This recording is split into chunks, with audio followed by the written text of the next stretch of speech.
사랑하는 자들아, 거류민과 나그네 같은 너희를 권하노니 영혼을 거슬려 싸우는 육체의 정욕을 제어하라. 너희가 이방인 중에서 행실을 선하게 가져 너희를 악하다고 비방하는 자들로 하여금 너희의 선한 일을 보고 오시는 날에 하나님께 영광을 돌리게 하려 함이라. 하나님의 말씀입니다. 네, 오늘 사도 베드로는 흩어진 소아시아에 있는 나그네들에게, 교회 공동체에게 선한 행실을 보이라, 또 그 선한 행실을 보고 오시는 날에 하나님께 영광을 돌리는 궁극적으로 그런 일들이 있도록 하라라고 말을 하고 있습니다. 단순히 선한 행실을 하라라는 이 명령, 이 권고는 베드로에게 나오는 것뿐만이 아니라 예수님으로부터, 또한 바울이나 여러 사도들로부터 나온 말입니다. 마태복음 5장 16절에 너희 빛이 사람 앞에 비치게 하여 그들로 너희 착한 행실을 보고 하나님의 하늘에 계신 너희 아버지께 영광을 돌리게 하라라고 예수님께서 이미 산상수훈을 통해서 하나님의 백성들에게 말하고 있습니다. 또한 사도 바울은 에베소서 2장 10절에서 우리가 이 땅에 있는 존재의 목적이 무엇인가 라는 것을 말할 때 우리는 그가 만드신 바라 그리스도 안에서 선한 일을 위하여 지으심을 받은 자라라고 이야기를 하고 있습니다. 오늘 사도 베드로가 이렇게 소아시아에 흩어진 나그네 가운데 이렇게 선한 행실을 해라, 선한 일을 하라라고 말하는 것은 우리가 잘 알고 있듯이 고린도 교회처럼 고린도 교회 굉장히 어떤 행실에 대한 문제점들이 굉장히 많은 교회인 것을 우리가 잘 알고 있습니다. 당 짓는 문제, 또 음행하는 것, 또 서로 고소하는 이런 여러 가지 세상 사람들도 그런 행실은 하지 않는데 고린도에 있는 교인들이 그런 행실을 한다라는 의미에서 사도 바울이 굉장히 강한 권면들을 하고 있는 것을 보는데 사도 베드로는 여기서 지금 이 소아시아에 있는 이 교인들이 이러한 짓들을, 이러한 부정적인 행위들을 세상이 보기에도 창피한 일들을 하기 때문에 선한 행실을 하라라고 말하는 것이 아닙니다. 도리어 이들은 예수님 믿는 것 때문에 고난을 당하고 있고 핍박을 당하고 있는 여러 가지 시련 가운데 처해져 있는 사람들입니다. 그런 이들에게 바로 사도 베드로는 너희의 정체성이 무엇인지를 가르쳐주고 또한 그 정체성에 맞는 선한 행실을 하라라고 말을 하고 있는 것입니다.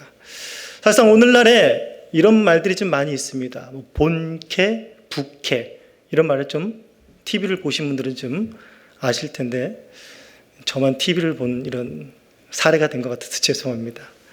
그건 무엇인가 하면 요즘에 사람들이 굉장히 많은 일들을 합니다. 그렇기 때문에 무슨 일을 하는지 네 진짜 본 주업이 뭐냐, 부캐가 본업인 것 같고 본업이 부캐인 것 같고 이런 혼돈스러움을 주기 때문에 요즘 이런 말들이 많이 나옵니다.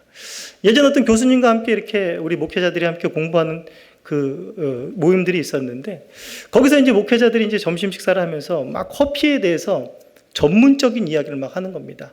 그랬더니 이제 그 강의하시는 목사님께서, 교수님께서 하시는 말이 당신들은 본업이 뭐요? 라고 이렇게 물으신 적이 있었습니다. 사실상 요즘 목회자들도 목회를 전문적으로 하지만 또 그 외에 많은 일들을 하고, 사실상 저희 동기 같은 경우들도 개척교회를 하면서 형편이 많이 어려워서 뭐 세탁소를 하는 친구들도 있고요, 아르바이트를 하는 친구들도 있고 여러 가지 이런 어려운 형편들이 있습니다.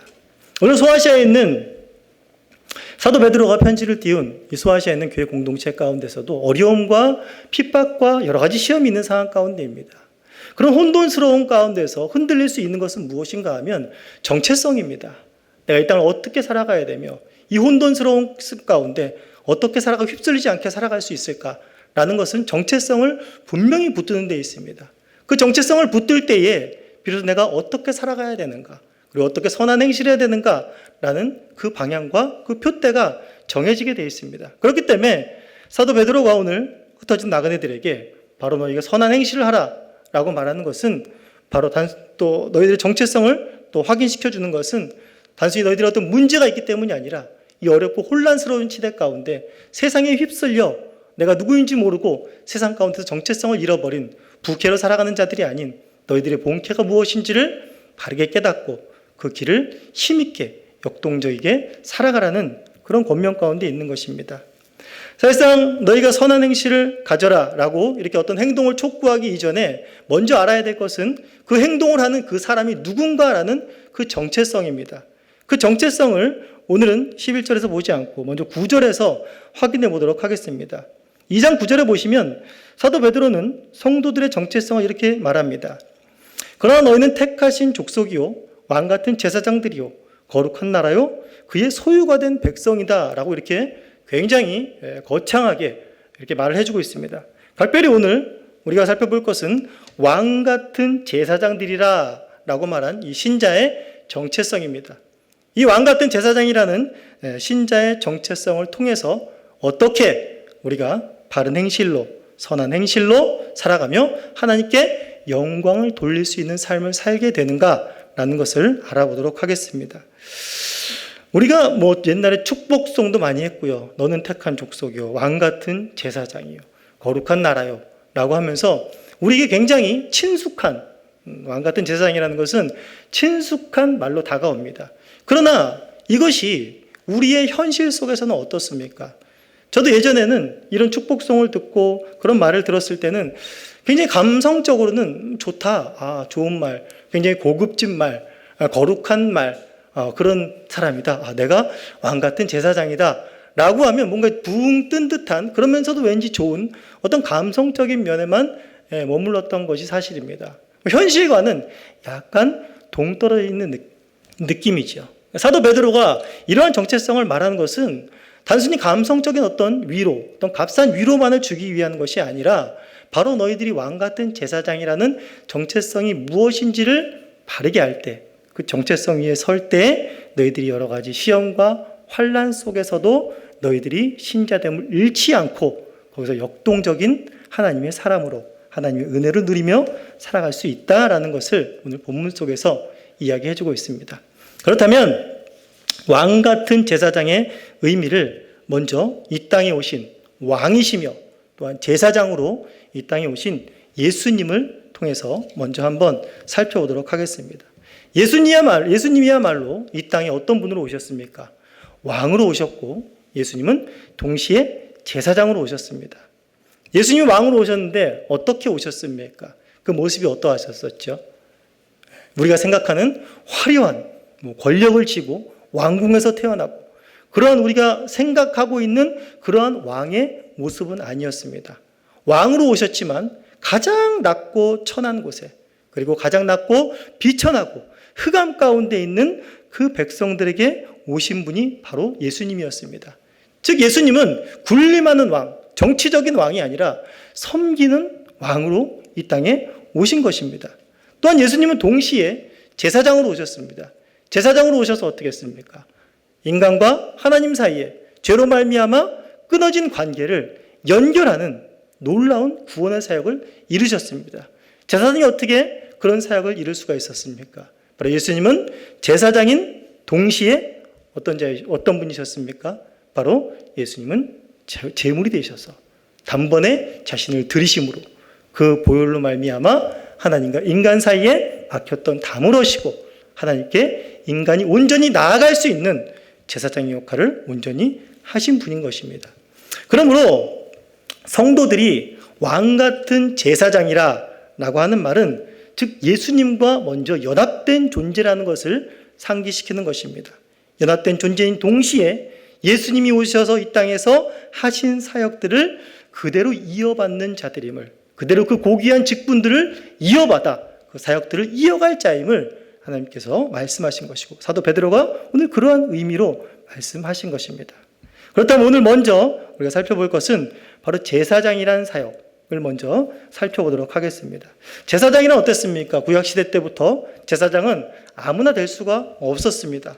그리고 제사장직을 아무나 넘보고 그 직을 아무나 할 수가 없었습니다. 왕일지라도 제사장직을 넘보거나 제사장이 하는 일을 하였을 때는 하나님으로부터 큰 심판이 임하는 내용들을 구약 성경 속에서 볼 수가 있습니다.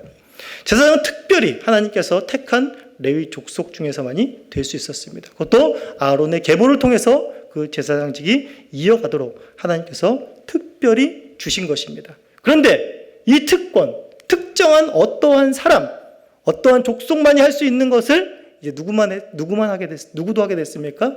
예수 그리스도를 믿는 모든 사람이 하게 된 것입니다. 심지어는 이스라엘이 아닌 이방인까지도 낮고 천하고 부하고 지식이 있고 없고를 떠나서 바로 모두가 이 제사장의 직분을 사역할 수 있게 됐다라는 것입니다.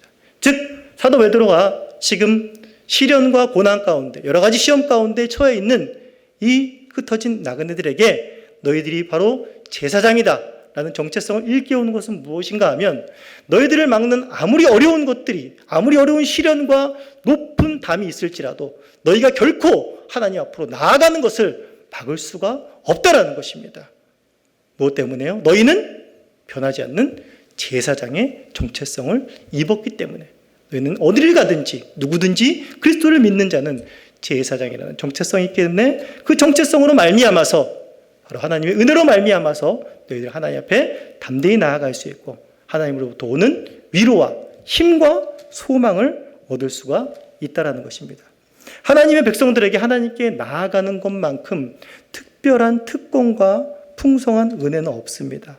하나님 앞에 나아가는 것, 제사장이 먼저 하나님 앞에 나아갈 때 개인이 먼저 나아갑니다. 먼저 자신의 죄를 위하여 제물을 드리며 자신이 하나님 앞에 나아가고 제사장은 자신뿐만이 아니라 더 나아가서 이스라엘 공동체 백성들이 하나님 앞으로 나아가는 길을 또한 제사를 드림으로 열어주는 다리의 역할을 하게 되는 것입니다. 이와 마찬가지로 신자들도 그리스도인들도 자신이 언제든지 하나님 앞으로 나아가는 특권을 얻은 동시에 시련과 핍박과 어려움 속에 있는 내 공동체의 지체들도 함께 데리고 나아갈 수 있는 그런 특권과 그런 능력이 신자들에게 있다라는 것입니다.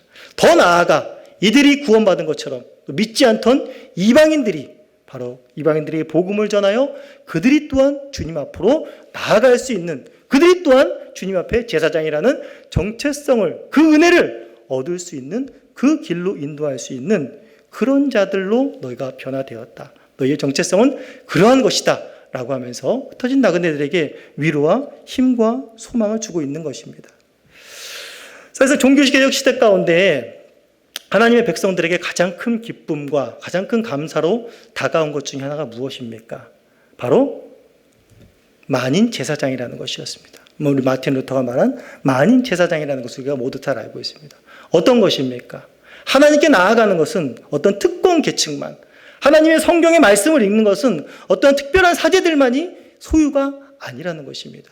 누구나 돈이 있건 없건 가난하건 빈하건 천하건 어떤 사람이라도 그리스도를 믿는 모든 사람들은 하나님의 말씀을 대할 수가 있고 그 말씀으로 말미암아서 하나님의 구원의 진리를 깨달을 수 있고 언제든지 기도하며 하나님 앞에 나아갈 수 있는 특권을 가진 자였다는 것입니다. 그리고 그 복음을 누구에게나 전할 수 있고 그 감격을 언제 어디서나 표출할 수 있는 자유가 열렸다는 것이 종교시대 가운데 가장 큰 기쁨과 또한 환희가 아니었겠습니까? 사실상 우리도 동일하게 세월이 지난 신약시대나 지금의 동일하게 우리도 제사장으로 부름받았습니다. 그러나 우리가 알고 있는 이 만인 제사장, 이것에 담겨있는 그 비밀과 그 은혜와 그 특권과 그 자유를 우리는 얼마나 누리고 있습니까? 혹시나 우리는 이 만인 제사장을 단순히 로마 카톨릭에 대한 어떤 사제직에 대한 비판용으로나 또한 교권의 어떤 불평등에 대한 것들에 대해서 공격하는 것이거나 어떤 평등 사상을 이야기하는 것으로만 국한되어 만인 제사장을 우리가 제사장 되었다는 것을 축소시키고 있지는 않습니까? 마틴 루터가 만인 제사장을 말한 것은 비판하기 위함이 아닙니다. 물론 잘못된 것을 교정하지만 그보다 더 궁극적인 의미는 무엇입니까? 모두가 다 하나님 옆에 나아갈 수 있다는 것입니다. 언제든지 어디서든지 무엇을 하든지 하나님 옆에 나아갈 수 있는 그 길이 열렸다는 것입니다. 성경을 볼 수 있는 누구나 하나님의 말씀을 접할 수 있는 언제든지 어디서든지 접할 수 있는 특권이 우리에게 주어졌다는 거죠. 그 기쁨과 자유를 함께 만끽하며 하나님을 아는 기쁨과 그 기쁨을 만방에 전하자는 것이 바로 우리 제사장 된 소명이었다는 것입니다. 하지만 오늘날에 이러한 자유가 있음에도 불구하고 저와 여러분들은 얼마나 우리가 제사장 되었음에 대한 특권과 자유를 누리며 풍성하게 그것을 증거하는 삶을 살고 있는지를 다시 한번 우리가 깊이 생각해 두지 않을 수가 없습니다. 또한 왕이라는 것을 우리가 다시 한번 생각해 볼 수 있겠습니다. 왕 같다라는, 우리는 또 하나님의 은혜로서 왕이라는 직분을 또한 부여받은 자들입니다. 하나님과 연합된 존재로서 왕이라는 직분을 부여받았는데, 왕이라는 말을 들었을 때 여러분, 우리의 생각은 어떻습니까? 뭐 듣기에는 좋은 말이지만 아까도 말씀드린 바와 같이 너무나 현실과는 동떨어진 생각이 듭니다. 왜 그렇지요? 우리가 왕이라고 생각했을 때 먼저 우리 안에 가지고 있는 왕의 이미지가 있기 때문에 그렇습니다. 언뜻 드는 이미지는 가장 높은 권력입니다. 왕이 갖고 있는 화려함입니다. 그가 갖고 있는 힘입니다. 그런데 사실 현실을 살아가는 이들은 어떻습니까? 지금 여기 소아시아에 있는 자들은 왕과 전혀 거리가 먼 자들입니다. 그런 모습과는 오히려 거지가 더 형편에 맞는 상황이죠. 우리에게도 마찬가지 아닙니까? 너는 왕과 같은 존재다. 우리 아이들에게 말씀하지 않습니까? 너희는 하나님의 왕자야, 하나님의 공주야 라고 말하지만 그게 얼마나, 듣기에는 좋은 말이지만 얼마나 깊이 다가올까요? 현실은 내가 왕이 아닌데, 내가 왕자가 아닌데, 나 공주처럼 이렇게 떵떵거리고 자신 있게 못 살아가고 있는데 라고 현실과는 너무나 괴리가 먼 것을 우리가 보게 됩니다. 그러나 오늘 예수님께서 보여주신 또한 왕이라는 것이 무엇인지를 이 겉 형태만이 아니라 왕의 본질, 진정한 왕이 무엇인가를 조금만 생각해 보면 그 왕이라는 것이 얼마나 고귀한 직분이며 우리가 받은 직분, 우리가 능히 행할 수 있는 그런 직분이라는 것을 우리가 알 수 있습니다. 예수님께서는 왕적 권세를 이 땅에서 왕으로 오셨는데 그 왕적 권세를 드러내는 것을 어떻게 드러내셨습니까? 겉으로 보이는 힘이나 어떤 자신의 화려함을 드러내는 것으로는 절대 왕의 모습을 드러내지 않으셨습니다. 하지만 그 왕의 위엄과 그 왕의 능력과 그 누구도 그분이 왕이 아니다라고 반박할 수 없게끔 한 것을, 그 왕권을 드러내셨습니다. 어디에 드러내셨냐면 바로 백성들을 향하여 드러내셨습니다. 백성들을 보호하고, 백성들을 살피고, 백성들을 사랑하고, 백성들에게 은혜를 주는 것으로 그 왕권을 온전히 다 드러내셨습니다. 예수님께서 이 땅에 오셔서 바로 소외된 자들에게 찾아갔습니다. 외면된 자들에게, 약자들에게, 귀신 들린 자들에게, 병자들에게, 심지어는 죽어서 소망이 없는 자까지도 살리는 놀라운 일을 행하셨습니다. 이러한 일을 누가 행할 수 있습니까? 어떠한 권세를 가진 왕이 예수님이 하신 이러한 일을 행할 수가 있습니까? 어떠한 종교 지도자가 예수님이 행하신 이러한 일을 행할 수 있단 말입니까? 이것은 분명히 예수님은 왕이라는 증거입니다. 만왕의 왕이신 예수님만이, 하나님의 아들이신 예수님만이 그 백성들에게 베풀 수 있는 은혜요, 예수님께서는 자신이 왕임을 만방 가운데 그 백성들을 사랑하심으로, 그 백성들에게 은혜와 긍휼을 베푸심으로 자신이 왕이심을 드러냈다라는 것입니다. 사실 우리가 조금만 생각해 보면 이 땅의 왕이라는 것이, 대통령이라는 것이 그렇습니다. 자기 권력만 취하려고, 자기 어떤 화려한 스펙을 가지려고, 자기 어떤 힘을 가지려고 왕이 되는 사람은 왕이 되는 그런 사람도 있겠죠. 그러나 백성들이 그런 사람을 왕으로 뽑지 않습니다. 궁극적으로 왕이나 대통령의 개념이 그렇지가 않다라는 것입니다. 그러한 생각과 그러한 탐욕으로 왕이 된 대통령의 결과가 어떤지 우리가 우리나라의 현실을 통해서도 잘 볼 수 있고, 역사 속의 현실을 통해서도 잘 볼 수가 있습니다. 그 말로가 참으로 좋지 않다라는 것을 볼 수 있습니다. 하지만 사람들이 진정으로 원하는 왕은 어떤 왕입니까? 백성들을 위하는 왕입니다. 백성들을 사랑하는 왕입니다. 백성들을 보호하고, 백성들을 살피고, 외부의 적들로부터 보호하고, 안에 있는 질서를 법으로 잘 다스리고 그들이 잘 살게 하는 것이 바로 왕의 존재의 목적, 대통령의 존재의 목적이 아니겠습니까? 우리가 대통령 선거할 때도 어떻게 선거합니까? 여러 가지를 보지 않습니까? 스펙도 보고, 학력도 보고, 그 사람이 여러 가지 공약도 봅니다. 그럼 결국에는 무엇입니까? 결국에 이 사람이 우리를 외부로부터 공격해서 안전하게 해줄 수 있는가? 안에 있는 질서를 잘 세울 수 있는가? 결국 우리나라 복지국가를 세워서 우리 잘 살게 해줄 수 있는가? 백성을 얼마나 위하는가? 이것을 보고 우리가 다 투표를 하고 이것을 위해서 다 우리가 왕을 뽑지 않습니까? 그러나 결과는 어떠한 왕을 뽑든 어떠한 백성을 뽑던 100% 백성들에게 평안과 안전과 생명을 줄 수 있는 왕은 이 역사 속에서, 오고 오는 역사 속에서 앞으로도 마찬가지고 있을 수가 없습니다. 그러나 단 한 분, 이 땅에 오신 예수 그리스도께서는 바로 그 일을 행하실 수 있는 왕으로 오셨고, 그 일을 행하셨고, 십자가와 죽음으로 부활을 통해서 죄인들에게 세상이 줄 수 없는 평안과 영원한 생명을 허락하신 분이 바로 우리 왕 되신 예수 그리스도라는 사실인 것입니다. 사실상 제자들은 예수님을 따라다니면서 공생의 기간 동안에 예수님의 왕적인 사역과 제사장 사역을 제대로 이해하지 못했습니다. 이들도 전도를 하고 예수님이 하신 일들을 같이 행했지만 이들이 진정으로 여기서 예수님께서 원하시는 그런 왕 같은 제사장의 역할을 한 것은 아니었습니다. 마태복음 20장의 것을 볼 때도 그들이 원하는 것은 무엇입니까? 바로 제자들이 하나는 하나님 우편에, 하나는 하나님 좌편에 앉는 것만을 생각하고 있었습니다. 예수님께서 십자가의 고난과 죽음과 그다음 다시 살아나심을 이야기할 때도 제자들의 속내 속에는 무엇이 있었냐면 예수님은 반드시 왕이 되실 것이야. 예수님이 왕이 되시면 나는 반드시 우편에 앉을 자격이 있어. 좌편에 앉을 자격이 있어. 아니야 나야. 아니야 나야. 라는 여전히 이들은 화려함 속에 왕이 가지고 있는 권력만을 원했던 자들이었습니다. 그때 예수님께서 하신 말씀이 무엇입니까? 마태복음 20장 26절에 보면 이렇게 말씀하십니다. 너희 중에 누구든지 크고자 하는 자는 섬기는 자가 되고 으뜸이 되고자 하는 자는 종이 되어야 하리라. 인자가 온 것은 섬기려 하고 자기 목숨을 많은 사람의 대속물로 주려 함이라 하시면서 바로 왕으로서 섬기고 제사장으로서 목숨을 주신 왕 같은 제사장이 무엇인지에 대한 의미를 밝히 말하고 있는 것입니다. 예수님의 십자가와 부활을 경험한 제자들은 이제 드디어 왕 같은 자로서 이 땅을 살아가며 예수님께서 하셨던 왕 같은 그 사역을 그대로 감당하는 놀랍고 경이로운 일들을 사도행전 가운데서 보게 됩니다. 대표적으로 사도 베드로가 성령 강림 사건 이후에 많은 사람들 앞에서 설교를 하면서 그날에 믿는 신도의 수가 3,000이나 더했다고 말하고 있습니다.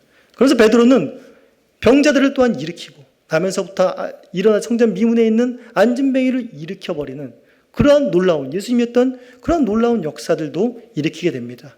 또한 사도 바울은 어떻습니까? 사도 바울은 사도행전 14장에서 마찬가지로 발을 쓰지 못하는 자를 일으켜 세웁니다. 그랬더니 사람들이 어떻게 반응했습니까? 바울과 바나바를 그 자리에서 신으로 추대합니다. 이에 바울이 어떻게 합니까? 자신이 거기서 신으로 추앙받습니까? 아니죠. 옷을 찢고 자신은 사람뿐이고 나의 성정이 여러분의 성정과 똑같은 사람이다 라고 하면서 이 일을 행하신 분이 누구신가? 우리의 만왕의 왕이신 하나님이시다. 구원의 주님이시다 라고 하시면서 그 주님을 선포하고 증언하는 그 사역들을 하고 있는 것입니다. 제자들은 잘 알고 있었습니다. 하나님의 사람들은 그 이유로 잘 알고 있었습니다. 이 능력이 나에게서 나오는 것이 아님을, 누가 흑암의 권세를 이길 수 있고 병들고 소외된 자들을 찾아가서 그들을 위로하며 죽은 자를 살릴 수 있는 능히 베드로에게 어디가 있겠습니까? 바울에게 어디가 있겠습니까? 바울의 설교가 그렇게 유창하고 멋있고 사람들을 감화력시키시는 그런 말들을 많이 해서 구원받은 자의 수가 3,000이나 더했고 또 계속해서 구원받은 자의 수가 늘었겠습니까? 베드로도 누구보다도 자신이 잘 알고 있었습니다. 그 능력이 나에게 나오는 것이 아니라 바로 그리스도와 연합된 바로 왕 대신 예수 그리스도로부터 나온다라는 것이죠.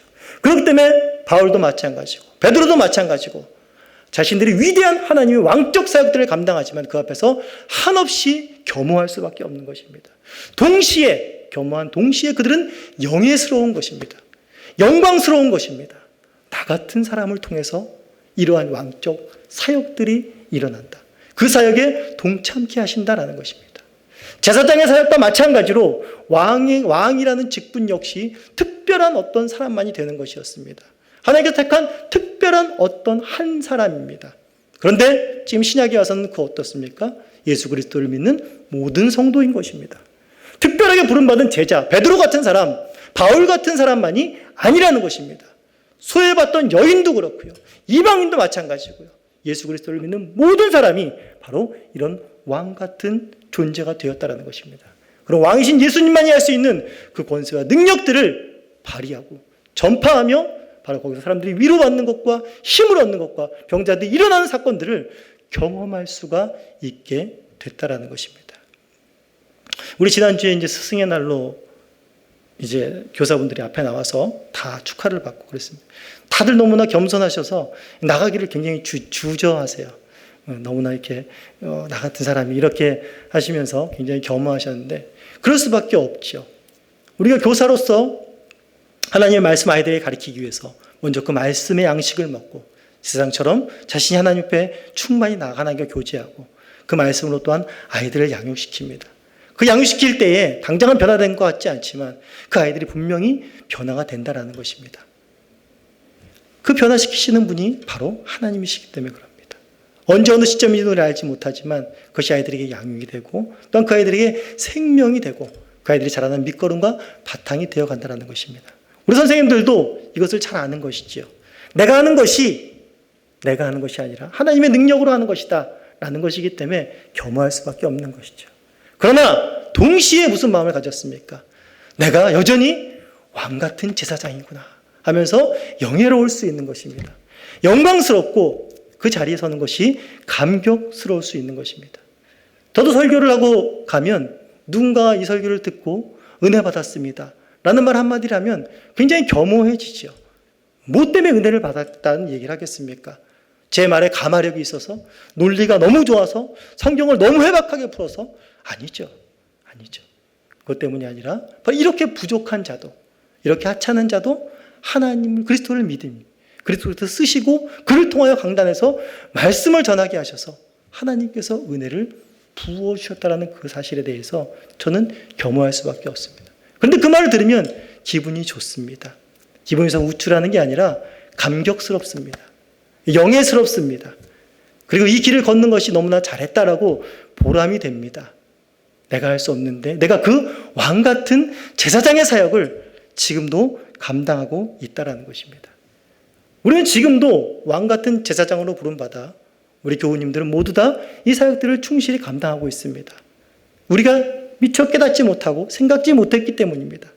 우리는 매일매일 맥체인 성경을 읽어가면서 하나님께 나아갑니다. 제사장님으로 하나님께 나아가는 특권을 얻어서 나아갑니다. 또 맥체인 영상을 담임 목사님으로부터 듣고 영상을 통해서 그 말씀을 더욱더 해박하게 그것을 잘 풀어서 잘 그 말씀을 이해하고 먹고 영적 양식을 먹고 하나님과 충만히 교제를 합니다. 개인적으로 이뿐만이 아니라 우리도 전도회를 통해서 서로 말씀을 나누고 말씀의 은혜를 나누고 함께 교회를 든든히 세워갑니다. 또한 더 나아가서 우리 교회 이 믿지 않는 자들에게 주님께 전도를 하고 또한 그들에게 복음을 전함으로 말미암아서 또한 그들이 주님 앞으로 돌아오는 역사까지도 경험을 하면서 그들이 또 하나님께 영광을 돌리게 되는 이러한 선순환적인 선한 일들을 하게 되는 것을 보게 된다는 것입니다. 이것이 바로 우리가 하고 있는 왕같은 제사장의 사역이라는 것입니다.